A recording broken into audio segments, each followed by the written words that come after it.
आप राधिका, विशाखा की बहन? एक पल के लिए मुझे लगा था जैसे आपकी आवाज मेरे किसी किसी से मिलती है। इसलिए आपकी आवाज सुनकर लगा था कि जी, आपको बाबूजी से बात करनी है? मैं भी बुलाती हूँ। नहीं, क्या मैं आपसे थोड़ी देर और बात कर सकता हूँ? एक्चुअली आपका और मेरा कभी मिलना हुआ ही नहीं, आपसे कभी बात भी नहीं हुई, और आप तो ऊपर से विशाखा की बहन है। तो आपका और मेरा तो एक रिश्ता भी है। आज अचानक जब फोन पे बात हो रही है तो थोड़ी देर और बात कर लीजिए। जी कहिए, मैं सुन रही हूँ।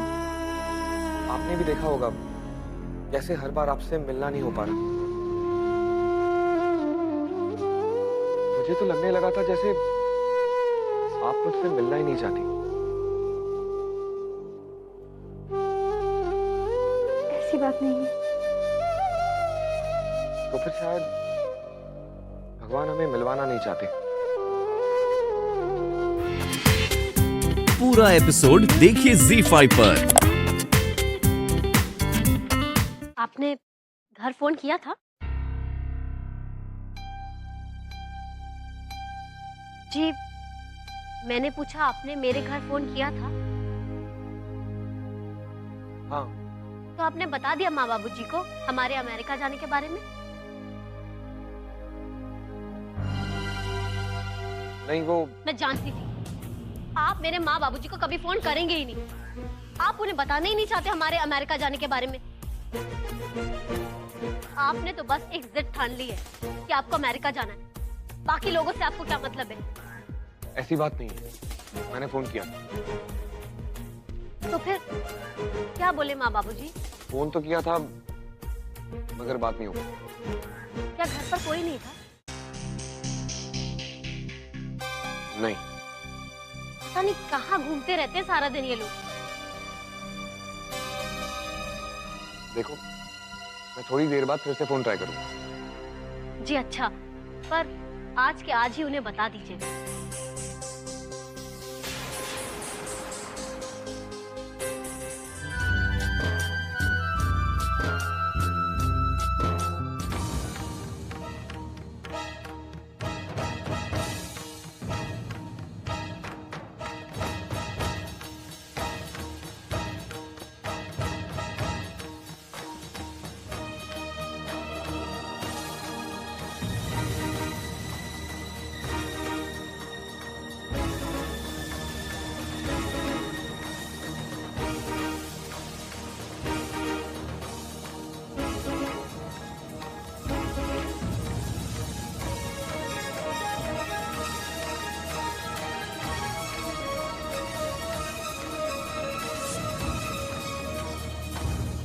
ठीक है बेटा, मैं अपने आप को संभाल सकता हूं। और वैसे भी आगे मुझे स्वयं को करना है, इसलिए मदद लेने की आदत ना पड़े तो अच्छा होगा।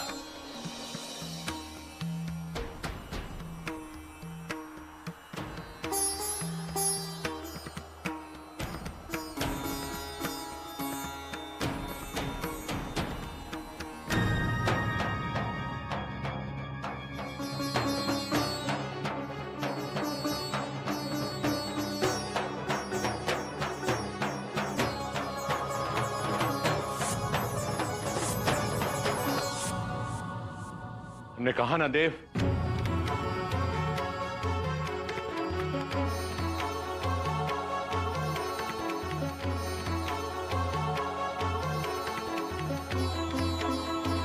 अर्जुन।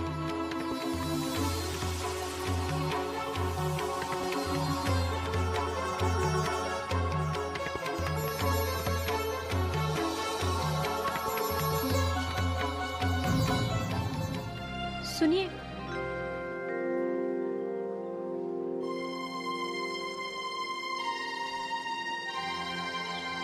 मैं उस दिन आपसे क्षमा नहीं मांग पाई। मैं जानती हूँ मैंने आपके दिल को बहुत चोट पहुंचाई है, और आपको लग भी रहा होगा कि मैंने आपके साथ धोखा किया है, आपका अपमान किया है। अगर मैं आपके साथ वो विवाह कर लेती तो आपके साथ धोखा होता, क्योंकि आप विवाहित हैं। जानता हूँ, पर ये बात आपको तब समझ आई। हाँ, तब तक मैं दुविधा में थी, लेकिन उस दिन फेरों की अग्नि के सामने मेरी सारी दुविधाएं मिट गई। उस दिन मुझे पता चला कि मेरा मन, मेरी आत्मा किसी और की है।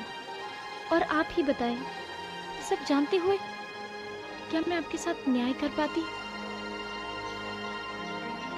क्या मैं शादी निभा पाती?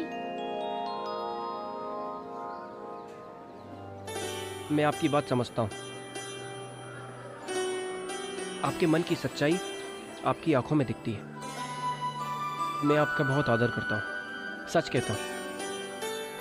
मुझे आपसे कोई शिकायत नहीं। अपना ध्यान रखिएगा।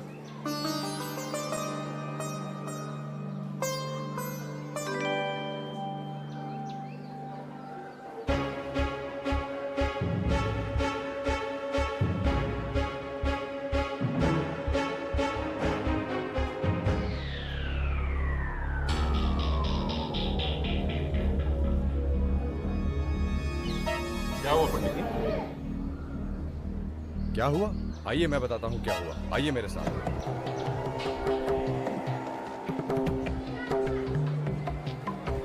आइए।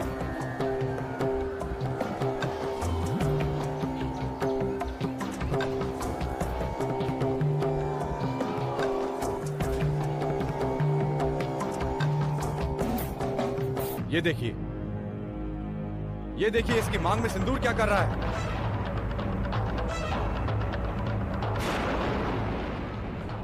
जहां तक मुझे पता है, ये अविवाहित है।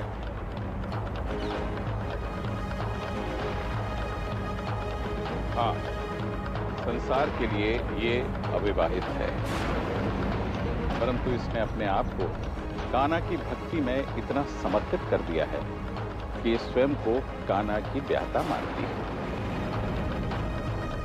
ये मानने का अधिकार किसने दिया इसको? जिसे ना जात का पता ना कुल का ठिकाना, जिसे मंदिर में प्रवेश करने की अनुमति ही नहीं है, उसे भगवान का ब्याहता कहलाने का क्या अधिकार है? राधिका को मैंने अपनी पुत्री की तरह पाला है। अपने घर के सारे संस्कार इसे दिए हैं।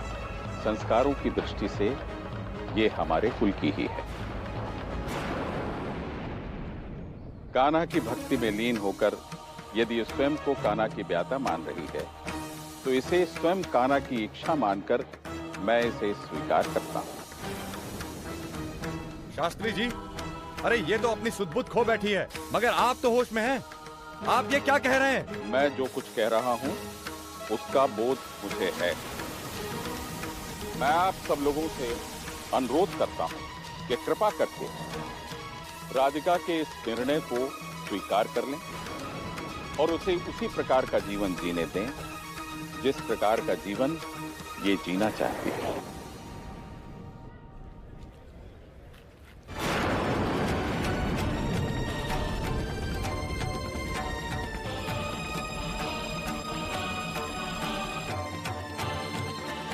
आप पुत्री प्रेम में अंधे हो गए हैं शास्त्री जी। अगर आप इस पागलपन को नहीं रोकेंगे तो हम रोकेंगे। हम एक बात कान खोलकर सुन लीजिए शास्त्री जी, या तो इसे अपनी मांग का सिंदूर मिटाना होगा या तो वृंदावन छोड़कर जाना होगा।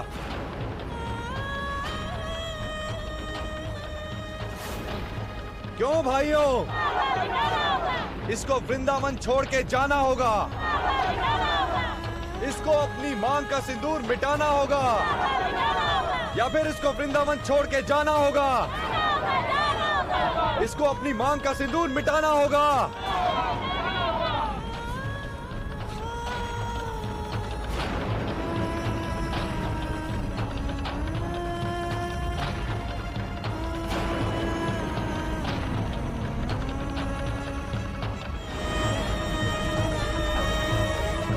ठहरिए।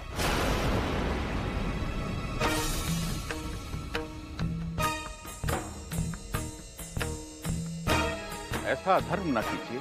शास्त्री जी, मैं अधर्म नहीं कर रहा हूँ, अधर्म होने से बचा रहा हूँ आप लोगों को। एक भक्त को उसकी भक्ति निभाने से रोकना क्या अधर्म नहीं है?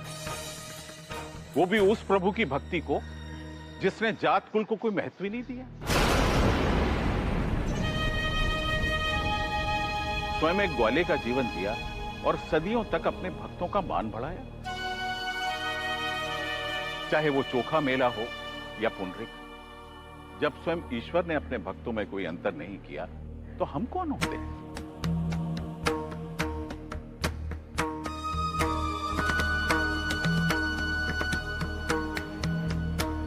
इसकी मांग में सिंदूर देखकर एक क्षण के लिए मैं भी विचलित हुआ, परंतु फिर मुझे बोध हुआ राधिका के इस निर्णय से किसी को कोई हानि नहीं पहुंच रही है।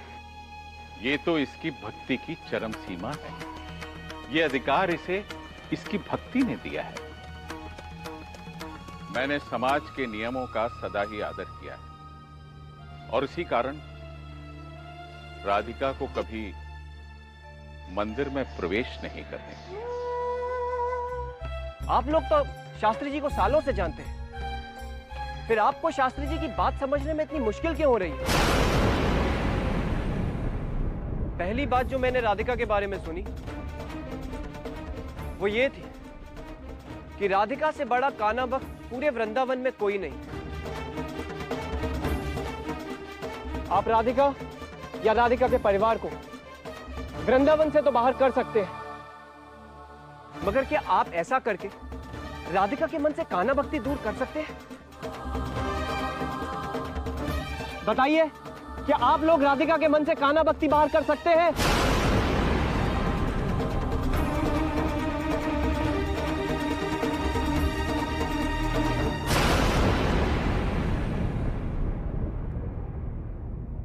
रामचरितमानस में संत तुलसीदास ने कहा है, जाति पाति कुल धर्म बढ़ाई, धन बल परिजन कुन चतुराई, भगत हीन नर सोई कैसा, बिन जल बदरी देखई जैसा। अर्थात जात पात कुल धर्म धन ये सारे गुण होने के पश्चात भी यदि मनुष्य के पास भक्ति नहीं है तो वो मनुष्य उसी बादल के समान है जिसमें जल ही नहीं है। शास्त्री जी सही कह रहे हैं, हमें राधिका की भक्ति का मान रखना चाहिए। और जब तक इसके आचरण से हमारे जीवन पर कोई घटना नहीं होती है, हमें चिंता करने की जरूरत ही नहीं है। जो अपराध भगत पर करे, राम रोष पावक सो जरे। किसी भक्त को सताकर भगवान के क्रोध की आग में काहे जलना चाहते हो पंडित जी? क्यों?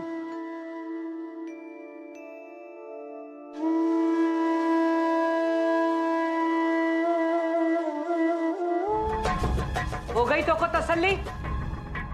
पड़ गई कलेजे मां ठंडक?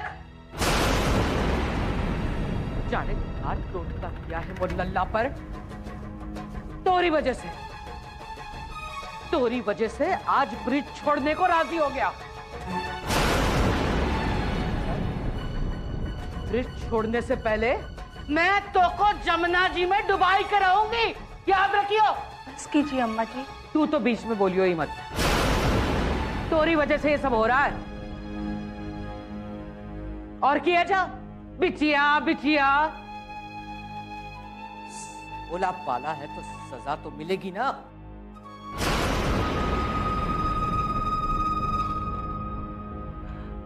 ये आप क्या कह रही हैं अम्मा जी?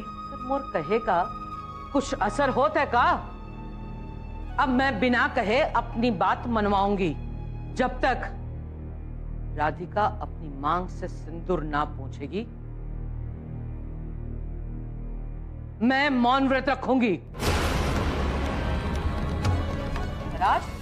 आज या तो ये रहेगी या मैं रहूंगी। फैसला तो को करना है। ये कौन सा तरीका हुआ? ऐसा करने से कोई परेशानी हल होती है क्या? अच्छा, अब तू मुझको समझावेगी मुश्किल कैसे हल हो गए? ये बाल धूप में सफेद ना हुए हैं। मेरा वो मतलब नहीं था अम्मा जी। मैं तो बस ये कह रही हूँ कि एक बार ये आ जाए फिर। राधे राधे राधे।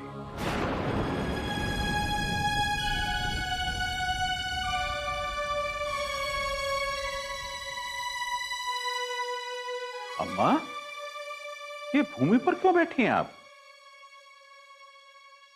अरे हुआ क्या?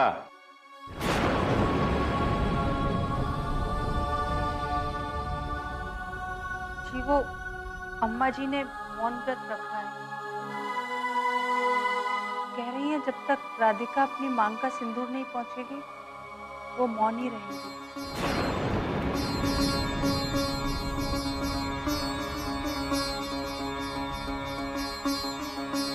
चलो अच्छा है।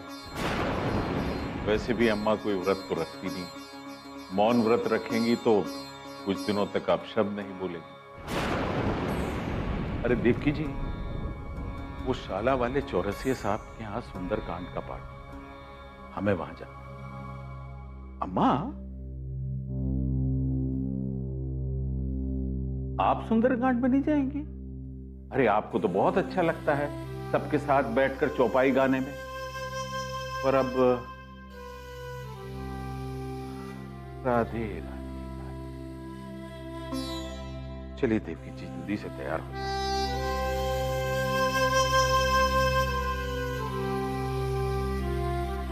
देवकी जी, अरे चलिए तैयार हो जाइए जल्दी।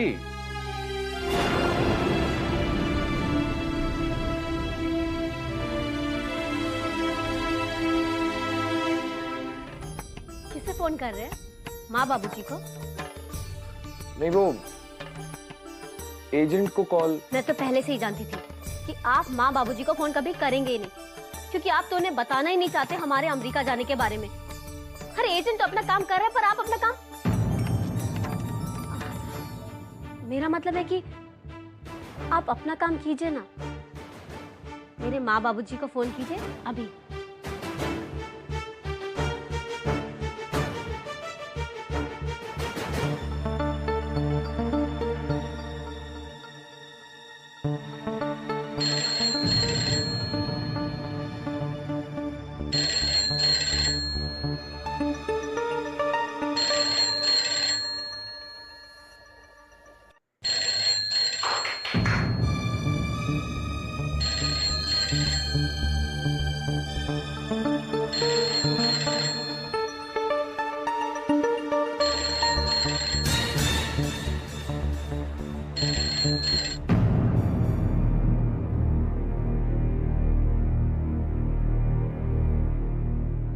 Hello,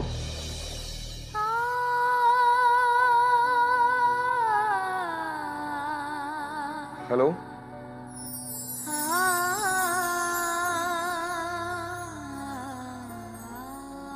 hello, hello, hello. जी मैं देव बोल रहा हूँ।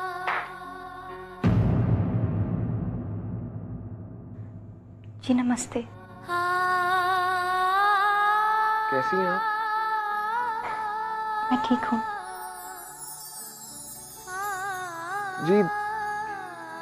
जी वो शास्त्री जी से, बाबूजी से बात करनी थी। वो हैं? जी देव बाबू।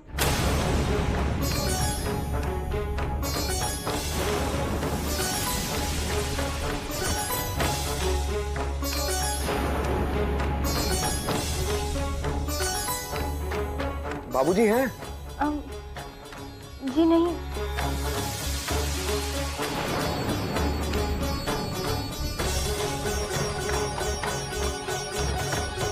माँ? जी वो दोनों बाहर गए हैं। ठीक है, तो जब वो लौटेंगे तो उन्हें बता देना कि मैं और विशाखा अगले हफ्ते अमेरिका जा रहे हैं,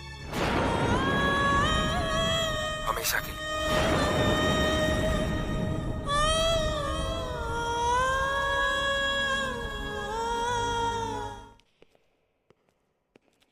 रुको अर्जुन।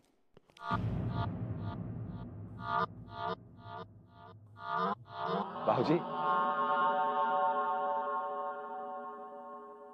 कहाँ से आ रहे हो?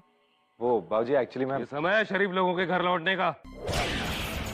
ये मालूम है तुम कहां से आ रहे हो? हाँ बाबूजी। अय्याशी कर रहे होगे कहीं बैठ करके, है ना? तुम नहीं सुधरोगे। अरे कब अक्ल आएगी तुमको? कब समझोगे? तुम गंगा जैसे पवित्र घर में रह रहे हो।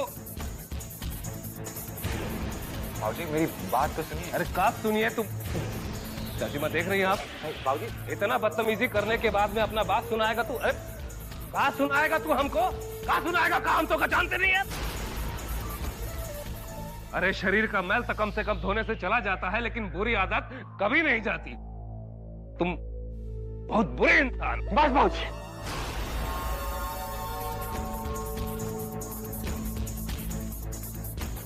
प्लीज तू हमको इतना जोर से बोलेगा प्लीज? इतना हिम्मत आ गया तुझ में? मारेंगे। बाबूजी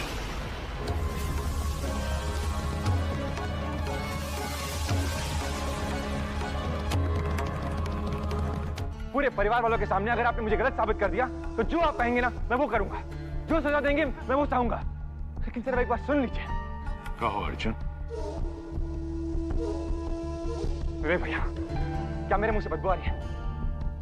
मैंने दारू पी है क्या? नहीं ना? दीपिका तुम बताओ। नहीं। मैं शराब पीने नहीं गया था। मैं ये फाइल का काम कर रहा था।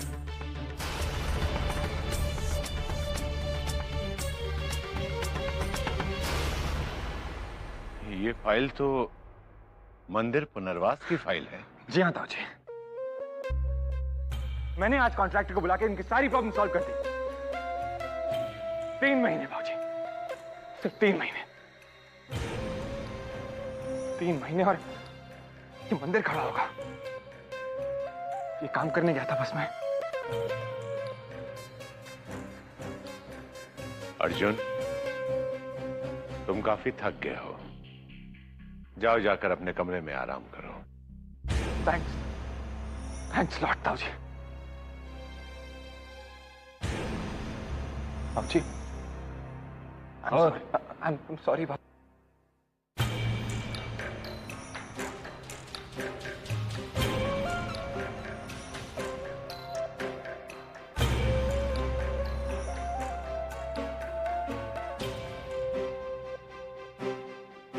सुशील, पिता का जूता जब बेटे के पैर में आने लगे तो उसके ऊपर हाथ नहीं उठाते हैं। अर्जुन अपना काम अच्छी तरह से कर रहा है, हमें तो उसे प्रोत्साहन देना चाहिए। आइंदा तुम अर्जुन के ऊपर हाथ नहीं उठाओगे। काफी रात हो गई है, जाकर सो जाओ। ठीक है, शुभ रात्रि भाई साहब।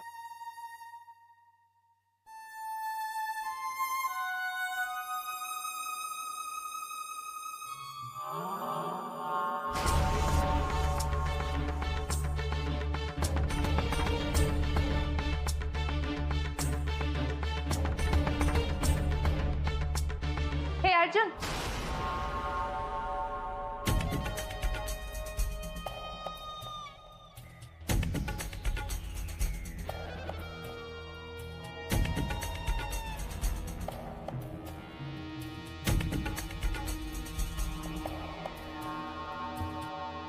क्या बात है? आई वॉज थिंकिंग आज सूरज पश्चिम से कैसे निकल आया? तुम काम में इंटरेस्ट ले रहे हो, सबको इम्प्रेस कर रहे हो।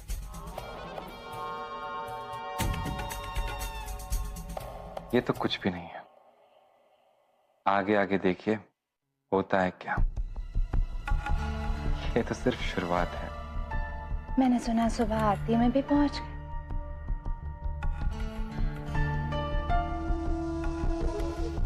शराब की महक भी नहीं आ रही। आई मस्ट से तुम तो बिल्कुल गुड बॉय बन गए।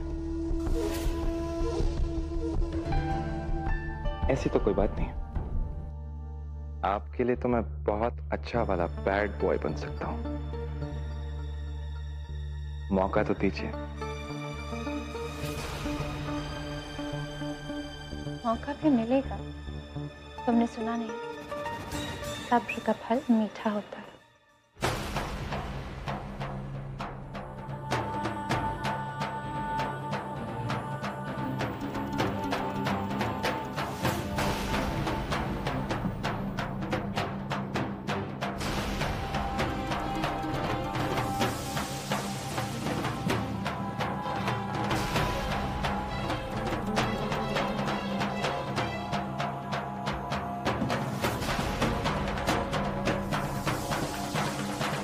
क्यों आज बार बार उसका चेहरा मेरी आंखों के सामने आ रहा है? ऐसा क्या हुआ है आज?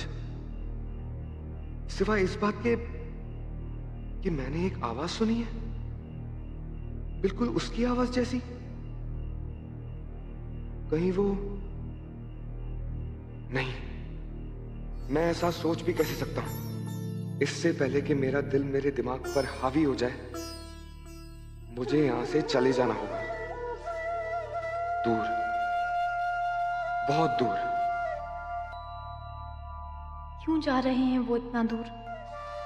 अपने घर को छोड़ के, अपने अपनों को छोड़ के। क्या मैं कुछ कर नहीं सकती? किसी तरह उन्हें रोक नहीं सकती मैं? अब मुझे किसी के रोके नहीं रुकना है। अगर इस बार रुक गया तो खुद से किया कोई भी वादा नहीं निभा पाऊंगा।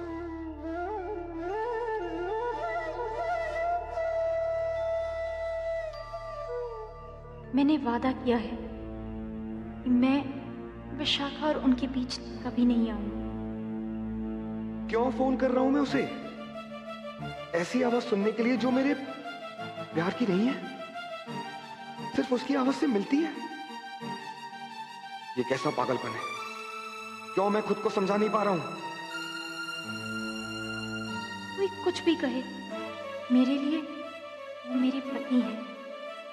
उन्हें रोकने का क्या जरा सा भी अधिकार मुझे नहीं?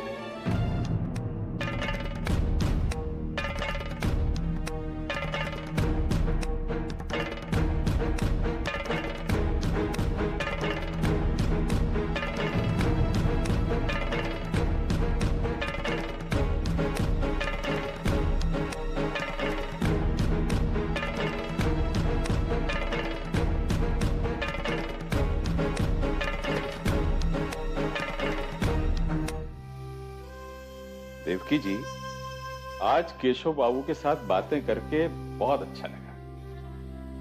राधिका के लिए एक आशा की किरण जागी है।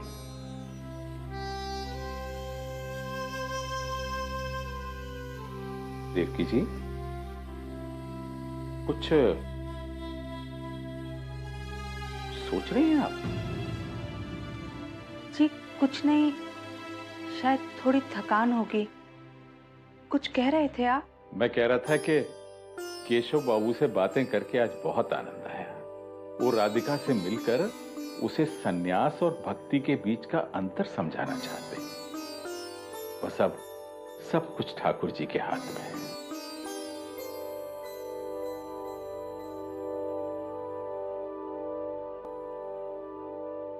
जी, सब ठाकुर जी के हाथ में है। मैं जानता हूं देवकी जी, आपको राधिका से अत्यधिक स्नेह है। इसी कारण उसके लिए चिंतित रहती हैं आप। परंतु मैं भी उसके भले की ही सोच रहा हूं। मैं जानती हूं जी। राधिका के निर्णय का मैंने मान अवश्य रखा है, परंतु मुझे लग रहा है कि केशव बाबू के माध्यम से ठाकुर जी राधिका के साथ कुछ अच्छा करना चाह रहे हैं। बस अब ठाकुर जी से यही प्रार्थना है कि राधिका केशव बाबू की बात समझकर विवाह के लिए स्वीकृति दे दे।